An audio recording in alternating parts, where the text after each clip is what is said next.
Hey everyone, Tony D with a final lamp video. And come on, Joe. Coming up? Yeah, there's a good girl. This one I thought I'd outline the nightmare scenario if Biden wins, using my screenwriter powers of imagination. But don't be scared. I'm still predicting a red wave and Trump. But here is the nightmare scenario. The only conceivable way I could see Biden winning is if the establishment or powers that be decide, that's it, we have to stop Trump, it'll be totally worth it, let's just cheat. They're going to know we cheated, they're going to be furious, but we don't care, let's do it. Because they won't be able to stop us. Like, it'll be like an arrogance thing, right? So they'll cheat. They'll cheat blatantly. They'll dump truckloads of fake mail-in ballots into cities and districts where they know there's not even enough people there. They'll have districts where there's 50,000 people that live there and they got 100,000 votes. I mean, it'll be nuts. The amount of voting fraud will be off the charts. But it won't matter. Because the moment the media can declare Biden the winner, they do. They just declare him the winner. They don't care about the cheating. They don't care about the inaccuracies. They say it's all good. Biden's won and Trump just has to leave. And the first thing is Twitter and social media will absolutely explode. And there will be gloating. These people won't be able, see, if they were smart, what they do is go, well, you know, we won and we should be nice and we should extend an olive branch. No, they won't. They won't be able to help themselves. It's been 4 years of them whining about 2016. They can't wait to rub everyone's nose in it. They can't wait to push down all the Trump supporters back where you peasants belong. So every elite will come out and say, ha, ha, ha. And there will be gloating. And let me tell you something, that's going to piss everybody off. Now, my advice in this nightmare scenario is to not let that get to you. And that's going to be really tough. I mean, people are just going to be pissed off in general. But, you know, there are going to be right-wing extremists, and they're going to come out and they're going to start making plans to do some damage. The next thing that's going to happen is, well, there'll probably be like 1 million lawsuits, and there'll probably be all kinds of legal battles over it. Now, I think Trump's going to win. I think even if in this nightmare scenario, he'd win in a court battle. But let's just imagine Trump things just don't go his way. They don't get to the Supreme Court, or they just drag it out so long that Biden gets in there and he starts using his authority, throwing his weight around. He threatens to arrest Trump, and Trump feels like he's got to back down, and then maybe he could come back later or something like that. Like, you know, it's like Trump's still fighting, but it's like he's not sure where to go, and really they make it tempting for him to leave. Like maybe they offer him, you know, carte blanche to, I don't know, develop some real estate he's always wanted or something like that, and kind of like push him out, but give him a reason to be out. Maybe they threaten him. Maybe they threaten him with all sorts of legal action and his kids. You know, that I think would be a real threat to Trump. I think he's a family man ultimately. I don't think he would want his sons and daughters, you know, under the thumb of this administration. So maybe he backs off just enough. Or maybe the Washington's just so against him, he just can't win. But so now Biden gets in. Now Biden is off his nut. We all know that. I mean, he is gone. And Jill Biden's, you know, toting him around and speaking for him and trying to get, we're not against George. We're against Trump, dear. Trump. So Biden gets in, but really it's his handlers running everything, and Kamala Harris. Like, Kamala Harris is like, sitting in a room going, all right, when are we getting rid of this old man? Come on, he's clearly demented. Joe, you can't handle this. So there's going to be all this like fighting in the upper echelons because Kamala wants to be in, because she must see what everybody else sees. Like, we can't have Joe in the driver's seat here. Don't worry, Joe, I'm going to push through all your things. Like, she'll be saying that at every meeting. Joe, you can step down. I'm going to push forth all your things. What I think will happen is Biden will fight back. He'll fight tooth and nail to stay president because now he's finally got the ability. So what does he do? Well, his first order of business is he needs to quell the riots. But the riots just get worse. Oh, you thought the riots were going away. Oh, no, they're not going away. In fact, they only stopped for like a few days. They stopped for a few days. There's like celebrations in the street. These guys like celebrate the way, a city celebrates when like a sports team wins. They run out and they celebrate, which turns into a riot. But after that, there's a lull as people are trying to figure out, okay, what's the next angle here? How can we, BLM and Antifa, they want to topple the state.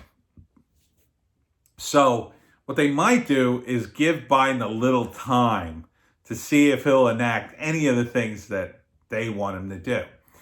But because Antifa is so disparate and not really controlled, some of those groups will just continue to fight and push things. The Antifa mayor in Antifa land, Portland, she's going to get elected. She's probably going to beat Ted Wheeler. Well, they're going to riot. Even though they got the exact kind of mayor, the kind of politician you couldn't possibly ask for anyone better for them. No, they're just going to keep rioting. And she's going to be like, Joe, you got to send in the National Guard, because now it'll be okay for her to ask for the National Guard, right? It'll be okay for her to ask. Or it's possible she'll probably go, you know what, I can't do that.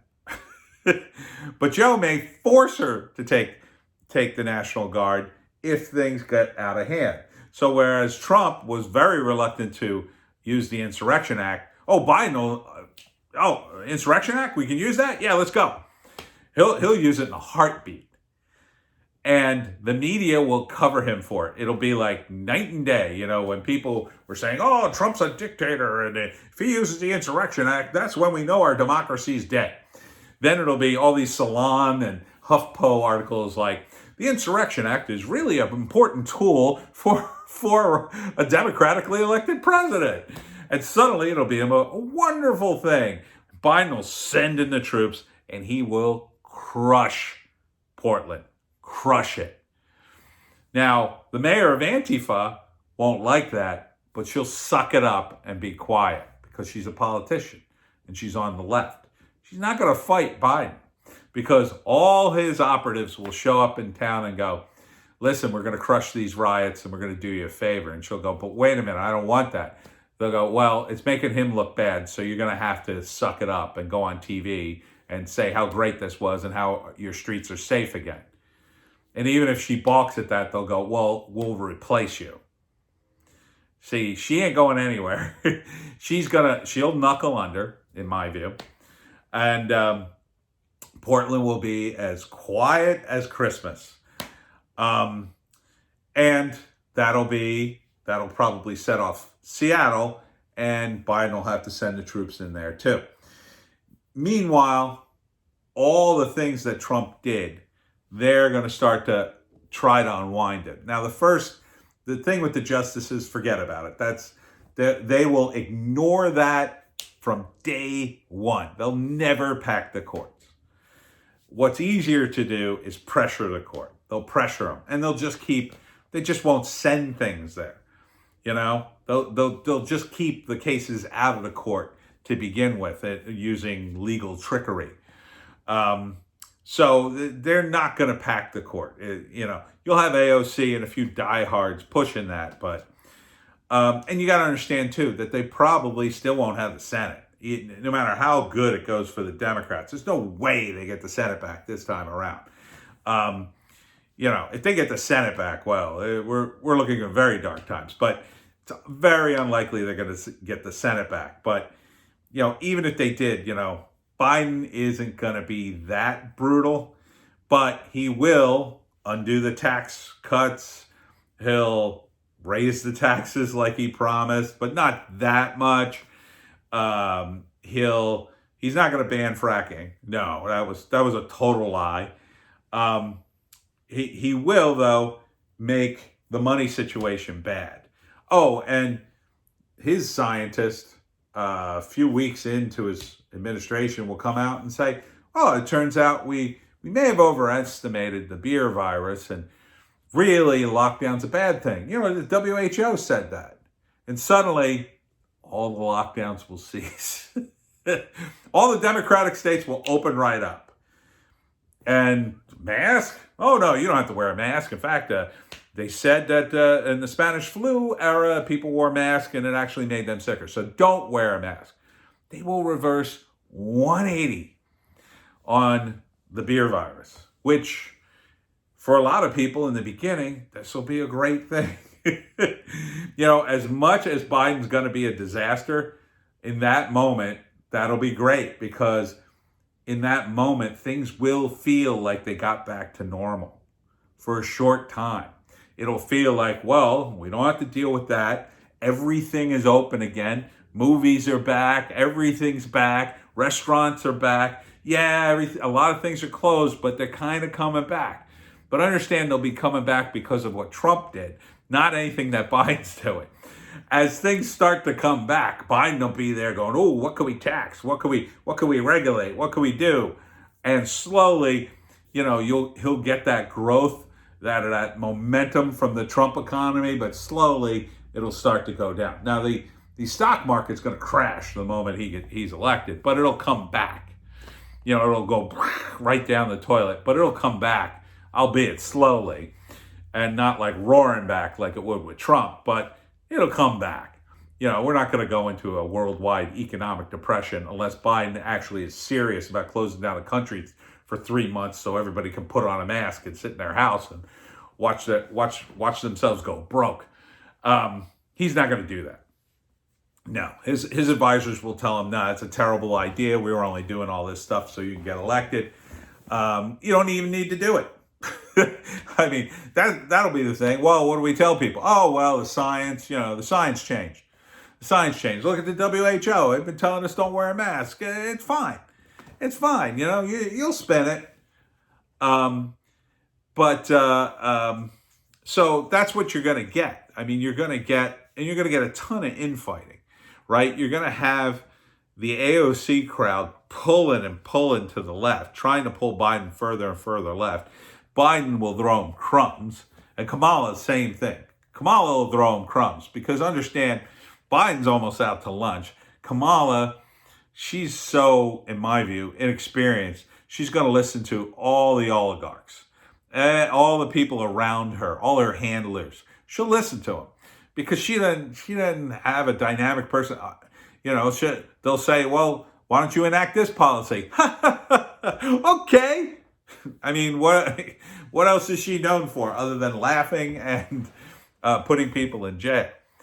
So that's what she'll do, and you'll slowly see the strangulation of various things. Now, the big thing that'll happen is censorship on the internet will kick into high gear, because this will be the opportunity for people on that side of politics to completely stomp out the conservative people on YouTube and various platforms. They'll want to remove most conservative talk from the internet, and they'll go hard. They'll press that hard. They'll press some sort of hate crime or hate speech law on the internet, so you could possibly get arrested for saying something on Facebook or Twitter. Of course, the downside of all that will be that for them, Facebook and Twitter will start to fade. I mean, they're already starting to fade, and there are other contenders. Trump may very well at that point jump to Parler, jump off of Facebook. I know he's on Facebook, and just go more underground, more indie, because at that point he can say what he wants, because they're really gun for him on social media. They'll want him off of Twitter. They might even kick him off, once he's out of office. They might just cut him right there. Why not? They're already editing him. The moment he gets out of office, he's not a public figure anymore. Legally, they could finally kick him off. So it's very possible Trump would be kicked off and end up on one of the other social media platforms, which would immediately skyrocket into the stratosphere. So if it's Parler, which I think is probably the likely contender, although he may be on a couple other platforms too, including BitChute, which would be great if it was the Trump channel on BitChute and Parler. Oh my God, you would suddenly see, it would just skyrocket. But the forces that be will be looking to squash that. They'll be looking to crush alt media. First, they'll push everybody off of YouTube and all these other platforms. And then once they're on these alt media sites, then they will look to crush alt media, to, in other words, corral everybody in an area that they could then crush the dissent. And they'll do it under the guise as, well, everybody's racist over there. See, we push them off the platform, so they're so hateful and evil and blah, blah, blah. And so you'll get all these TV shows about that, and TV shows about how wonderful the Bidens are and how great things are. Now, part of the problem will be if the Republicans still have the Senate, they may be in big trouble in terms of impeachment, because if they can get any kind of impeachment going, and they probably can't unless they take the House, the Republicans could easily impeach, I think, Biden over Hunter Biden. Any investigation into the Bidens will probably be stalled, if not outright kaput. Ultimately, I think, though, Joe Biden will be forced out. He'll retire, because of his dementia, quietly go to one of his mansions with his wife Jill leading him, and he won't be a factor anymore. And if he doesn't go peacefully, they'll remove him. They'll use the 25th Amendment, with Nancy Pelosi stepping on the gas on that. She's all prepared to do that, I think. And then Kamala will be enshrined, and there'll be a big celebration about that. And you think it's woke now. Oh my God, the wokeness will be all over Washington. It'll be all over Washington how wonderful it is to have a woman of color as president of the United States. And isn't that wonderful? Meanwhile, her policies won't be worth a damn, because Kamala is kind of an empty suit. So she'll just be enacting these policies. And Kamala has absolutely no problem with censoring people. In fact, she's made noise that, yes, they shouldn't be able to say certain things on the internet. She'll sign on for that. No problem. Yep. She'll give the tech oligarchs whatever they want, because they'll all make her look good. And you're going to see a ton of regulation come down the pike on the internet to squash dissent, to squash the economic growth. That won't be the intent, but that'll be the end result. And then you're going to see the economy just stall. Like, it won't be a depression, but it'll just be a really long recession. And Kamala's solutions will most likely be, well, let's do another stimulus. That one worked out well, didn't it? Trump seemed to do well with that. Let's do another economic stimulus. And she'll start handing out money left and right. Oh, yeah, we'll be UBI will be, probably won't be a thing, but it'll be in the pipeline, and there'll be people arguing for it. Well, you can see how well people are doing with this UBI. We can't possibly not give them money. And then you're going to see a transformation of the BLM, Antifa, whatever guys are left.